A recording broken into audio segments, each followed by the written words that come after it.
kuhusiana na utaratibu wa huduma ya kipimo cha vinasaba, lakini na gharama, lakini pia takwimu.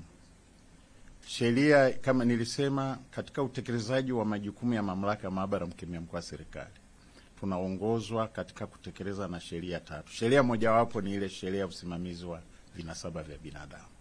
Sasa sheria ile imeweka utaratibu kabisa ambao tunafuata, ambao baadaye pia tumeuandikia kanuni kwa kuweka kitu tunaita mamlaka ombezi au requesting authority. Ukitaka ndugu yangu kupata kipimo, hauji we moja kwa moja ofisini. Ndio sheria ilivyoweka kwamba inategemea swali unalotaka kupima linahusiana na nini. Likiwa linahusisha jinai, mamlaka hayo ya kuomba kipimo kwa niaba ya mteja yamepelekwa jeshi la polisi kama hiyo itakuwa inahusiana na polisi, lakini imepelekwa mahakama kama itakuwa kwenye mahakama. Lakini la kijamii kama hilo unalosema ile la kuthibitisha uhalali wa mzazi kwa mtoto, hilo wampewa maafisa ustawi wa jamii wanaotambulika kwenye manispaa zetu, kwenye miji yetu. Lakini hata wakili ambaye ameandikishwa au amesajiliwa.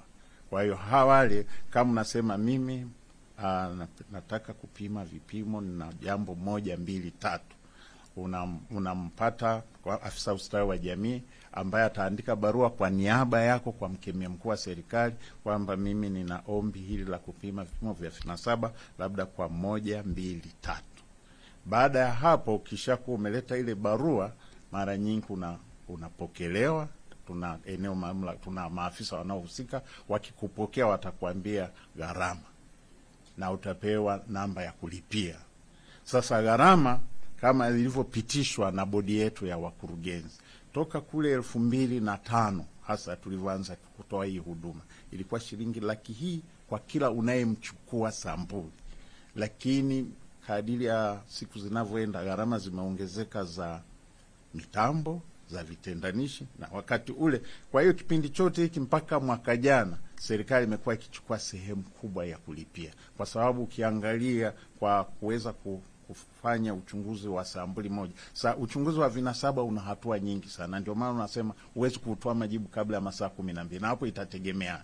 Kwa hiyo ilikuwa ukiangalia gharama yake ni kati ya shilingi 7 hadi 8, lakini kwa sasa gharama kwa mtu anayechukuliwa sampuli moja ni shilingi 212.